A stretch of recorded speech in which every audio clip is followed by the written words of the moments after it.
One of the big takeaways from the new state of play is the fact that September and October are going to be a bloodbath. Like, it's going to be insane. Nobody has the time and money for all these games, but they're all coming out. So in this video, I want to look at all the new release dates for games we have. The crazy part is Summer Game Fest is still ongoing. I will probably do like an updated video as well later, because not even all the games are like have a release that will probably end up in that window. Gears of War E-Day, for example, that is also rumored for September. So let's look at the crazy time that is September right now, and yeah, go over these games. Let me know in the chat if you're watching live, or in the comments which one you look into like picking up, because we will have to make choices. And like, my point basically is that it won't be good for the people putting out games, that they will not get the sales and attention that they probably would have gotten in another window. But the reality, of course, is that GTA 6 is looming, and we also now have a new game that is the closest to GTA 6. And I think that also shows you, and we will talk about that game in a second, that also shows you how far they want to go, and how November is basically the danger zone. You want to get out. You don't want to be in November, because then people will be hyped for GTA and not care about your game. So, of course, during the state of play, yeah, we had a lot of new information. But the Blood of Dawnwalker is the first one up, September 3rd. Wolverine on the 15th. Dune Awakening, that's the survival game for the PC. That is already out on PC. It's coming to console now. And I first did not care. Let's immediately or quickly jump to that game first. I first did not care, but they are actually going to do a story mode for that game. Or like a more single player focused mode. They announced that here at one point. So that is pretty interesting, that they're like, I was like, okay, I don't care, because it's a survival game, you run around with other players, there's like PvP. But no, they're like, no, we are doing a story mode as well. And I think the movie is actually coming out around this time too. So we already had a very crazy September, and then they decide to put this here now with single player. Like, I kind of want to play that now. Because, yeah, the sort of multiplayer focus and more MMO focus of the PC release kind of turned me off. But if we can just like play this game as like a story game, I think that's way more exciting. So that is another big release that we have. Control Resonant on September 24th. Of course, Hellsauce already launched last year, but now it's coming to Switch 2 as well. Silent Hill Downfall on September 24th as well. Onimusha Wave the Sword, September 25th. Ace Combat, this September 28th is like the early access release, but yeah, that kind of counts. Onimusha has a demo out, by the way, right now. But like, my point mostly is that these are all third-person action games. Some of them are RPGs. They're all for the same audience. Blood of Dawnwalker is going up first, although, and that is another game that will get a release date probably during the Xbox Showcase, is the new Plague Tale game, Resonance, A Plague Tale Legacy. It's coming to Game Pass day one, so that's why it's likely at the Xbox Showcase. That has an August 27th release date. And if you know Plague Tale, that new game is also a bit more action-focused, instead of the stealth from the other two games. But yeah, that's another one of those third-person action games where, yeah, they're kind of going for the same audience.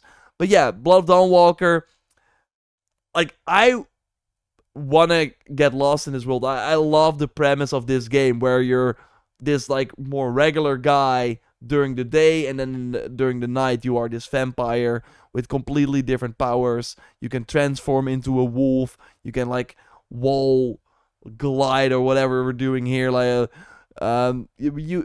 you have tackling missions during night and during day is completely different in this game, and I think that's very exciting. This is and it's kind of maybe sounds crazy, this is a JorRaptor game, in the sense of, this is a big open world RPG with like many systems, many loot to find. Like there's a ton here. This would have been a game that I would like cover a lot throughout the month, but now I will probably also have Wolverine around that time. And that's another third person. Like, you could argue that actually the combat. Obviously, I think the Wolverine combat will be better, but the vampire combat in this game, where we have the claws, right? We're using the claws, we have the ability wheel right here. And then going to. Okay, we're parrying with the claws. And then going to the gameplay here, like, okay, yeah, we have the ability wheel right here. We're using the claws. We're parrying with the claws. Obviously, totally different games. This will be way more linear, etc., etc. But like, I think if you are interested in Wolverine, you're probably in the market for Blood of Dawnwalker as well. I think Wolverine will be really great, but for me, Wolverine. I want to know what the length will be of this game, because I've said many times, like, if Spider-Man 2 as an open world game is 20 hours and Wolverine will be way more linear, I struggle to believe that it will be 20 hours as well. Like, I think this is going to be a 10-hour game probably, and a very fun ride, pun intended. But like, yeah, I want to see what the full package for this game looks like. But yeah, this is going to be a huge game. Like, this will probably be the best-selling game of September for sure. And makes sense. Like, we have Insomniac. It's amazing. But then you go to freaking Control Resonant, who announced their release date. We got the story trailer right here. Of course, the environments in these games always look amazing. Remedy knows what's up. This might be the highest rated game of September, like in terms of Metacritic score. Remedy always delivers, and yeah, I think this is going to be a very good game. But of course, the previous Control was a shooter, like a third-person shooter. I'm not sure. Yeah, this has some combat here too. But of course, now we play Dylan, a different character who is a melee-focused character. So yes, this is another one, third-person action RPG with a melee-focused character. And it's going for that same type of audience. Again, I can't wait for this game. This might be my most anticipated. Because we got another one. Another melee-focused action game with RPG elements on the 25th, so one day after Control. I love playing this game at Gamescom. So basically, you already heard, like, I'm struggling to kind of see what do I have to pick up. I think they will all be of quality. I think Blood of Dawnwalker is probably the biggest question mark, where, like, I think it's going to be a very special game, but I hope, like, they have a lot of moving parts. It's pretty ambitious. So I hope they are able to hit it, because you kind of see that they don't have like, it's some of the Witcher developers, so that, of course, makes me excited for it. But you also see they don't have the CDPR budget, right? Onimusha, though, I played it at Gamescom, and I was really blown away. It looks like a Souls-like game, but it is more an action-focused game. It sure is challenging, but not as, like, crazy as a FromSoft game. And it just feels amazing to play. They have a demo out right now. I think that's the one that I played at Gamescom. I just loved how you could kind of coordinate. Like, at one point, okay, this enemy dies from this combo, so you can kind of play around with it. There are just a lot of cool moves you can do. We already saw them use the environment. I totally recommend checking out the demo. But this is one of those games where I also think, like, you can probably spend tens of hours in this easily. But I don't know, like, what are we gonna choose? I'm kind of struggling. Now, luckily, Phantom Blade Zero got delayed, because previously this game was going to be September 9th. So then you would have Blood of Dawnwalker September 3rd, this game September 9th, and then Wolverine September 10th, and then Onimusha September 24th, and Control September 25th. That is insane to say that all in one breath. But they delayed it, and that is, I think, nice. Like, October 29th right now. That is that GTA release date I was talking about, because here we go here. It's pretty funny to kind of see. We see Phantom Blade Zero here, and then GTA. This is also very funny. The only game in November, GTA. First, Call of Duty is not even on this list. It's always fascinating to me when I like look at these lists. None of them are complete. But yeah, Call of Duty, the biggest game of the year, apart from GTA, not on this list. That is October 23rd. But like this seems October 29th seems to be the final day that you want to put out your game in 2026 because you want to and imagine like it makes sense, right? If you think about it, the marketing machine for Rockstar at one point will go in overdrive. And I remember like even GTA 5, I'm that old. I'm not that old, but I remember being like on the internet for GTA 5. Every freaking screenshot they dropped. I think at one point posted one screenshot a day.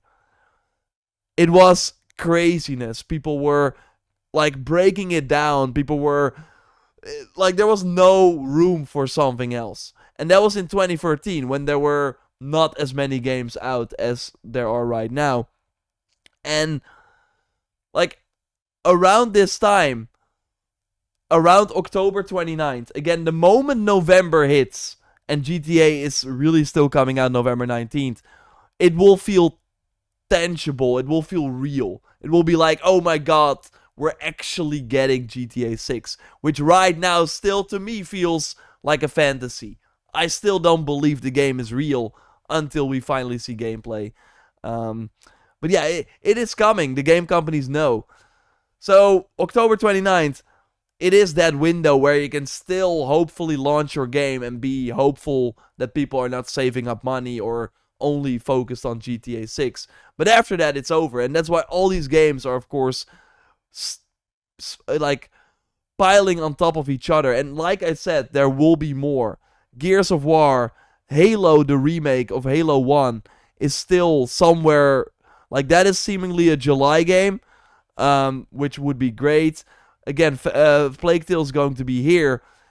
Gears of War is going to probably be in the September 25th window too. Or maybe the week before, so like the 22nd. If that comes to PS5 as well, which I'm not sure, but it might. That's crazy. Like, I personally would like some of these games to be delayed. And either if, like, I don't care. Onimusha Control, like, Wolverine is gonna come out no matter what. I think Blood of Dawnwalker, maybe they move. Like, that is like a new game from a new studio. I think, like, they will probably release a solid game, but with these studios, it's probably their second game is gonna be the Assassin's Creed 2 moment, the Uncharted 2 moment, right? But maybe they will not get that chance because they're dropping in this bloodbath. Remedy needs a win after Alan Wake 2 failed. Like, it broke even, I think, after 2 years or something. Like, that should have been a home run. FBC Firebreak, their most recent game, you probably already forgot about. Like, they need this game to sell a couple of million units. And I struggle to see how that will do it in this month. Although, times are changing as well, with some of these games just selling more over time. And I think a lot of them are banking on that, right? That you're launching early, you got your people that are excited. We will have to make choices. Again, let me know in the chat or let me know in the comments which one of those you're going to pick up. But then hopefully around November, around December, you do that discount and then people will pick up these games that they maybe forgot about. And these are the only games in 2026. Like, November, December will not have any new games. It will just be GTA. So that might be a silver lining here, where not everyone will play GTA for forever. Sure, it will dominate, but I do think at one point in mid-December, people are like, I'm ready for other games. What did I miss? And then hopefully those September and October games can get the love with maybe a discount. And that is maybe what they are banking on. They want to get out in 2026 because, of course, delaying also means you're spending more time on your dev team. The team cannot work on the sequel or whatever the next game is, etc. So it is the interesting, sort of realistic thing. I still think it would be good if maybe 2 moved. Blood of Dawnwalker, maybe in like a Control. move forward if that's possible too. I would love that. Control in July again, I think would be a slam dunk, but we will see. Let me know what you think. But yeah, that is what I think of this situation. But again, it's gonna get crazier. I might do an update. Curious to hear your thoughts, and I will speak to you soon. Goodbye.